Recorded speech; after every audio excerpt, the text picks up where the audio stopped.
Hello everybody, welcome to Red Tool House. On today's video we want to talk about, do cemeteries ruin potential homestead / farmland?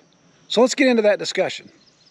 So recently we toured 43 acres about an hour and a half away that one of you viewers had purchased for $10,000 total for the property. On that property we discovered a decent sized cemetery that was the top. It's the highest most point on the property. And that video really got a lot of views, and there were a lot of comments about the cemetery. And it was about 50-50. 50% were like, absolutely not, there's no way in the world I'd buy a piece of land that has a cemetery on it. And the other was like, hey, that's fine, no big deal. So is it a big issue if you're looking for land, raw land, to purchase a tract that maybe has a cemetery on it? So I think before we can just answer that question, yes or no, we've got to dive in a little bit deeper here and start with what I consider the main question, and that is the cemetery still active, or does it appear to be abandoned? So let's go with the easy option first and say, well, the cemetery's abandoned. It's all grown up. Maybe you're walking through woods like this and you discover a couple stones. You think, oh wow, this is actually a cemetery, but nobody's maintaining it. There's no clear boundary, so it's abandoned. Then I would actually take that as kind of a unique landmark of the property. Unless it's in the only spot that you can build, or right in the dead center of where you would like to do your homesteading work, then I would actually embrace that and say, okay, cool. Yeah, there's some history on here, and maybe even decide I'm gonna do some research. I'm gonna find out more about the family here. Maybe the names correspond with the landowner. Maybe they don't. Maybe these graves are 1800s or 1700s. Maybe if you're lucky to stumble across something like that. So I would actually embrace that and not see that as a detriment to the property. But there are several cons we should point out to having even an abandoned cemetery on your property. First and foremost, you can't build on it.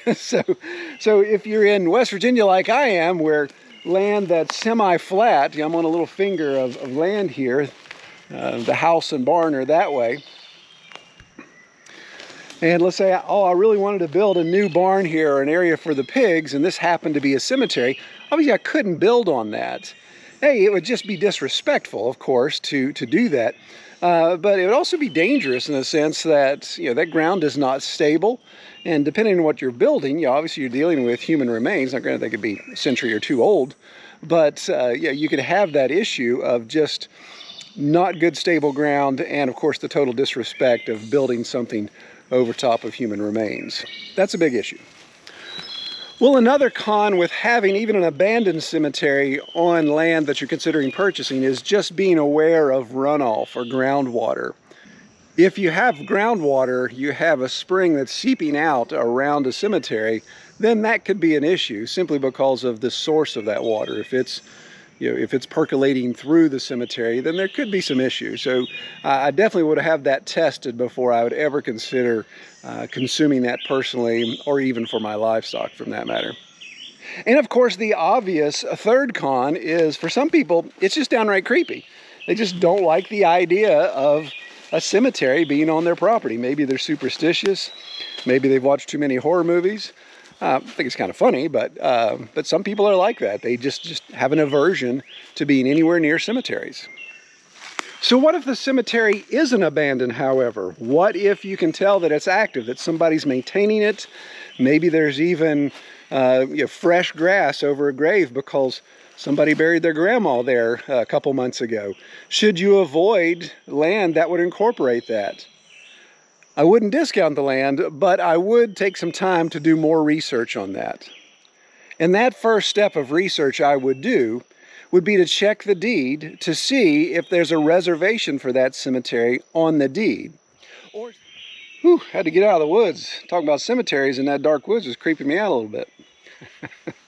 Actually, it was really hot in there. The air was not moving. Before we go further into this discussion, I want to make a really key point.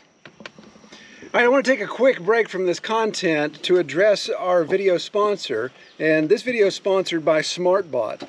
Smartbot reached out to me and said, hey Troy, why don't you try out our new water pump?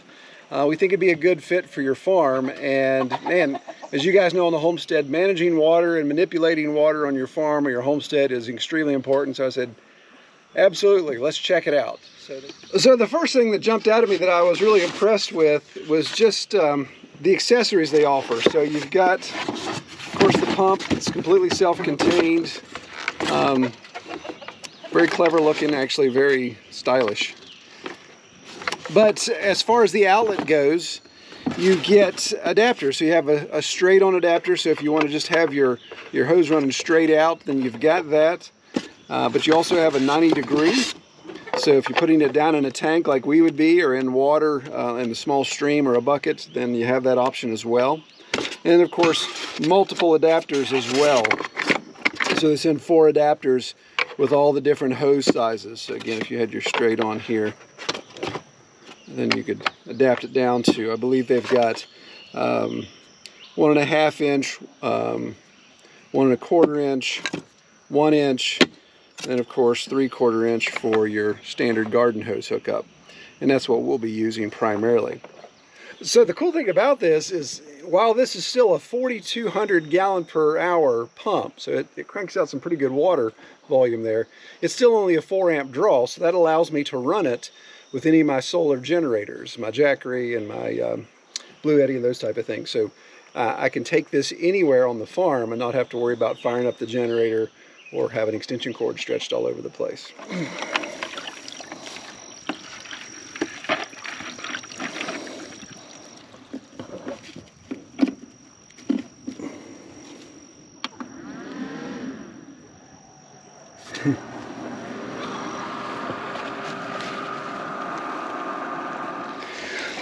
Excuse me, ladies.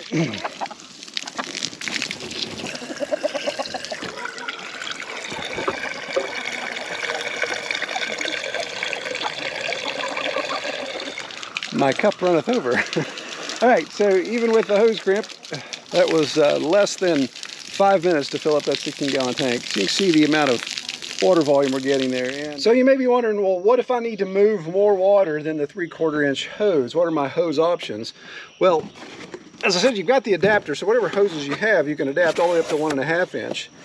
But what's really awesome is Smartbot offers this accessory. We'll send you a hose. This is a 2 inch by 25 foot. This thing looks like a fire hose. And we're going to jump down here in the larger hole of water, and we're just going to see just how much volume we can move here. Oh, never make a good fireman.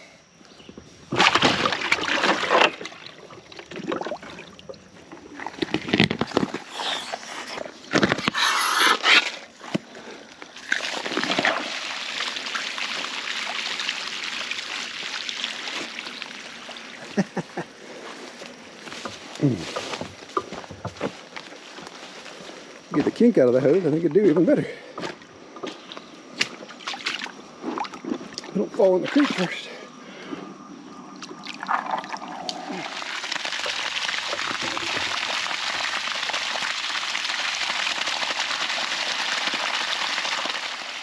Now that is moving some water, and I'm really excited about this accessory option for when we get into our real dry months and I have to transport water. So if you followed the channel for a while, you know we like to do rain catchment for our animals and obviously for our garden. So with our collection barrel there, down the hill to our garden, we can use that water. But unfortunately, gravity, we don't get a lot of pressure.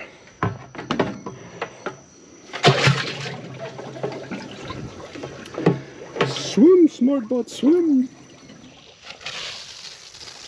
Ha! Rain time! Well, I'm really excited to have this pump on the farm. I think I'm going to use it quite a bit. A lot of details below on where you can find this and if there's any specials going on at this time at the point of recording this video. So be sure to check it out. I appreciate Smartbot for sponsoring the video, and I just ask, if you guys like this channel, please support the companies that sponsor our channel so we can continue doing free content as we're doing. All right, let's get back to our topic. That important point is to recognize that cemetery laws and regulations are all managed at the state level. So there's all kinds of different options states have adopted when it comes to cemetery laws and abandonments and right-of-ways and easements and all those type of things. So depending on what state you're in will affect how we get further into this discussion. So that's the asterisk by all of this. If you're really considering looking at land in a specific state that has a cemetery on it, make sure you're looking at that state specifically and not some of this generalized information I'm going to give you. So one example of that would be in the state of Virginia, our neighbor to the east, it is a separate state, that an abandoned cemetery is not only a cemetery that's in total disrepair, but also the latest death, the latest burial in that cemetery has to be at least 25 years old. So in that sense, the mid-90s would have to be the last burial on the tombstones that you identify. That then would declare it abandoned. One of the comments that came up when we were touring that 43 acres that had that cemetery on top of the mountain that was not abandoned was, does the new property owner actually own the land the cemetery is on? And the answer to that in West Virginia is yes. In most states, it's yes. The cemetery, unless it's deeded off separately as its own parcel, the cemetery really does not have any property rights. It's really an agreement of easement or a reservation. So while people can still be buried in that cemetery if it's active, those people do not own the land. So even the family members can't come up and say, I own this land that Grandpa's buried on, I'm going to do this, some sort of earthwork, some sort of big activity or something. That's not permissible unless the property owner gives permission. Like he was wanting to improve a road or pave a road or cut a new road. Cannot do that. It's the landowner's discretion because it is his property. Can the landowner restrict access to the cemetery? No, absolutely not. Not to the family members of the deceased buried in the cemetery. And again, depending on which state we're talking about, the definition of family member can be a little broad. But as a landowner, if I had a cemetery here on my property that was active, I could not restrict people from accessing it. I couldn't block them off. But I do have the right to say, here's how I want you to access the land. Don't come up my driveway. You need to park here and then walk there. Or this road right away, I'm moving it over here. So when the hearse comes up, he comes this way versus driving that way. As a landowner, you do have those options to kind of move things around because, again, unless there's a deeded easement, then it's the landowner's prerogative to kind of change how people can access that cemetery. So does the new landowner have any additional responsibilities other than not restricting family members from having access to the cemetery? Nope, absolutely not. There's no requirement of maintenance. If a tree outside the cemetery falls across the cemetery and knocks over a huge, multi-thousand-dollar headstone, it is not the property owner's responsibility. If the road to the cemetery where the hearse comes up gets washed out and it's not easily accessible by the hearse, is the landowner responsible for fixing the land? Is the landowner responsible for fixing the road and putting down stone and all that? Nope, don't have to do any of that. There is nothing the landowner is required to do other than allow access. Many states even address the removal of liability. So let's say I'm in the dead center of my property right now of 100 acres. So it's about 3/4 of a mile to get here from the front of the property, and it's 3/4 of a mile to get to the back. Let's say this is a cemetery here at our retreat spot. So let's say that with the cemetery here, somebody comes on the property and they're walking up my road because a passenger vehicle is not going to get you up here, and they trip over a log and break their ankle. Am I liable? Is my homeowner's insurance liable for his injury? No. Most states address that and say a property owner's insurance is not liable for anyone coming on land to visit a family cemetery. Now, it'd be different if I invited those people over to hang out and have barbecue with me, right? And they tripped and broke an ankle, then my homeowner's insurance could be liable. I could be liable in that situation. But many states address that to say, no. And of course, it's kind of this goodwill measure to say, yeah, let people come visit their dead ancestors, and don't restrict them. And oh, by the way, we'll remove any liability you have if they would happen to get injured, or do the old insurance fraud, flop around like a fish and say, oh, I got hurt on your property. So many states address that. There's no liability for the landowner. So not only are there things the landowner is not required to do, but there's also things the landowner can do to even control access to the cemetery. One is limit the point of access. So again, use this as an example. If this was the only road in, but this is where I'm going to have my retreat and the cemetery sits further back, it's like, well, I don't want people coming right through here to visit family members if we're hanging out by a campfire. I can require that they have to go up around another road, use another trail to access the cemetery, or via the back of the property. I can do that. I can also limit, depending on the state, the amount of times family members can access the cemetery. So you could say 4 times a year max, 3 times a year max. You have, as the property owner, the rights to do that. Again, unless there's something deeded in the easement or something in that deed that says you cannot. You can also limit the hours in which visitation is available. So just imagine the situation, say, hey, you can come to the cemetery, but the cemetery is close to my house, so we're going to do visiting hours of 8 a.m. to 8 p.m. Please respect that. And the family members have to respect that. You can even, as long as it's outside of a reserved area, you can even build a fence or a wall. Let's say you wanted to have a privacy fence because, hey, those tombstones just kind of creep me out. So I'm going to build a privacy fence or a wall around the cemetery just so I don't have to look at it. You can do that as well. So really the intent of these laws is to meet in the middle ground, right? To have some amicable understanding that families should be able to come visit their ancestors' graves. We should not restrict that. But landowners should have the right to use their land as they see fit, while respecting, of course, burial sites. Okay, with all that being said, let's say you just can't take it. You just can't take the idea of a cemetery on this awesome piece of land that you found. You want it moved. It's funny, we actually had one commenter say, absolutely not, no way, there's no way in the world I could live on a piece of land knowing there were dead strangers in my backyard. I kind of thought, well, do you want dead friends in your backyard? I get where they were going with that. So can you actually move a cemetery? And the answer is yes, you can petition to have a cemetery relocated. Just be ready to open your wallet and plan to do tons and tons of paperwork. And you better be a pretty charismatic dude, because you're going to have to convince family members not to fight you digging up grandpa and moving him somewhere else. So let's jump into that for a second. I'll explain that in a little more detail. So unless you're a big municipality and you're claiming eminent domain for an expansion of a highway or something like that, then you're going to have to do this on the personal level and petition. And it's going to have to be an abandoned cemetery. Obviously, if it's an active cemetery, or it's one that's got a reservation in the deed, you're most likely not going to have any luck with that, so I wouldn't even try. But let's say it's an abandoned cemetery, it's all grown over, and you think, man, I really want my barn here, but I don't want to be setting posts in somebody's Uncle Freddie's grave as I'm trying to build my barn. I want to have that moved. So what you can do is actually petition the state or the local municipality to say, hey, I'm petitioning to have this cemetery moved. It is abandoned, and the other key characteristic is it can't have historical significance. And my goodness, if there was ever a loaded term, who decides what's historically significant and who isn't? You talk to somebody's great-grandson, they're going to say, yeah, it's historically significant to me that great-grandpa's buried there.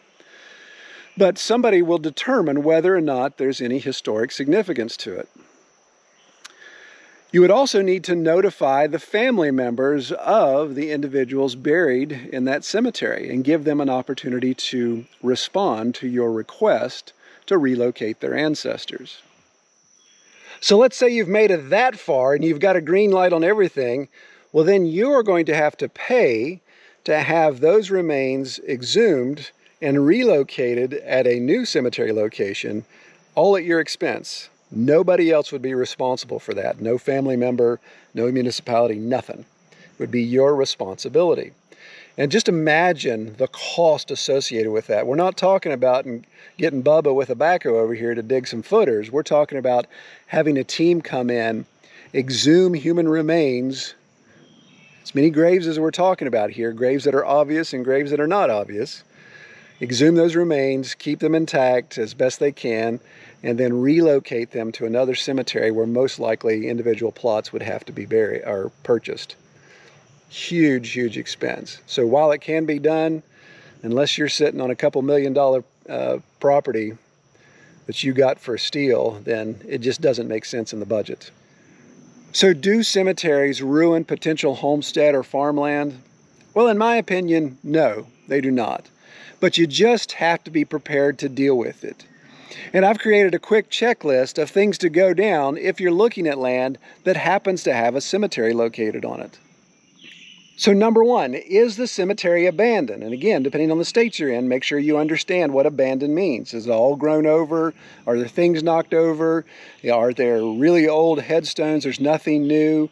Doesn't look like anybody's taking care of it.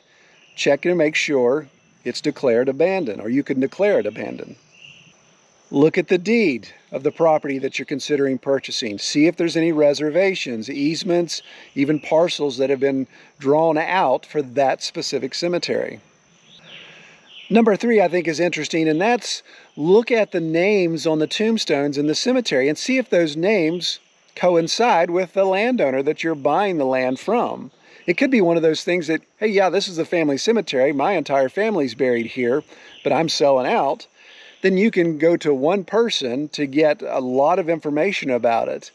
Okay, are there 30 family members that are close to passing that they're going to need to be buried here soon?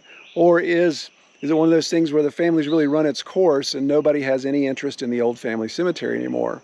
So you could possibly make that connection and get a lot of question answers really easily. So let's say the cemetery on the land has been maintained. Well, then my advice would be to find the person that's been maintaining it and talk to them before making a purchase. Kind of get their feel to figure out, say, okay, why are you doing this? Be like, well, I don't really even know the people buried here. I just feel a sense of respect because I would be your potential neighbor and I want to come over and take care of the cemetery. You could find it something that simple. And I think that's what we're running into with the property, the 43 acres that I'm referring to, that most likely some of the neighbors are taking care of that property because the oldest burial or the most recent tombstone in that cemetery was 95. But yet somebody's still cutting the trees off of it and keeping it somewhat maintained. Well, the best advice I can give you if you're going to buy a piece of land that has a cemetery on it is be respectful. Be respectful not only to the remains and the graves that are there on the land, but be respectful to any family members. I mean, put yourself in their shoes. If you wanted to go see Grandpa or great-grandpa's grave and you had to deal with some jerk all the time to go up there, it'd really tick you off, right? And it could possibly cause an issue. People coming to visit graves, it's usually not one of those situations where it's every week. And a lot of these old rural cemeteries, maybe on Memorial Day, maybe on the birthday of the individual, the family members come up and just pay their respects. And you tend to see that just kind of wanes after a time. So the older those headstones get, the less traffic you're going to have most likely. So with that being said, please don't be that person that moves to West Virginia or some other rural community and decides he's going to declare war on everybody because I'm going to exercise my rights as a landowner and make sure that if you want to come visit Grandpa, you got to jump through my flaming hoops to do so. Don't be that guy. In fact, I say, this is a catch more flies with honey situation. You could just take a couple of extra steps, go the extra mile to maybe do just some basic maintenance. If you're mowing, maybe mow around the cemetery. If you've got your weed eater out, maybe you weed eat around. Just do something, cut a tree up that's fallen across. And if people are still coming to visit that site and they see that you as a landowner have had that amount of energy, that you put forth just a little bit of effort to honor their family cemetery, man, that goes a long way. That goes a real long way. And that could be the thing that you need to get more entrenched, more ingrained in the community and fit in instead of being the outsider. So in full disclosure, our 100 acres does not have a cemetery on it. And the reason why is our 100 acres was part of a multiple 100-acre farm that the original house site all the way to the end of the road, that has the family cemetery. So we didn't have to deal with that. But from the other perspective of that, we McClungs, we have a family cemetery about 3 hours away in Greenbrier County, West Virginia. We have an association that takes care of that cemetery. We pay into that, so it's maintained, the grass is cut, even the tombstones are cleaned, and my family history goes all the way back to the early 1700s there. And my great-great-great-great-grandfather fought in the Revolutionary War, and the Daughters of the Revolution actually set a memorial stone at his grave. So we take a lot of pride in our family cemetery, and we want to see it taken care of. But the neat thing about it is that beautiful cemetery sits in the dead center of 600 acres of a guy's farm. So here we are with a family cemetery right in the middle of this guy's farm. And the beauty of it is he wants his land around the farm to be as beautiful as the land inside the cemetery. So it's a win-win. We take care of the cemetery, make it look nice. He takes pride in keeping his land around the cemetery looking nice. And it doesn't affect his ability to farm one way or the other. Well, I hope that answers some questions that have popped up not only from that video, but other ones that I get concerning cemeteries. I hope if you find a great piece of land and you see that there's some of that history on it, that it doesn't totally shut the door for you, totally bail out, that maybe you consider it. Just look a little deeper and see if it's still a good fit for you. Well, I'm going to get out of the dark woods before the sun totally goes down and I'm back here all by myself talking about cemeteries. All right, take care, everybody.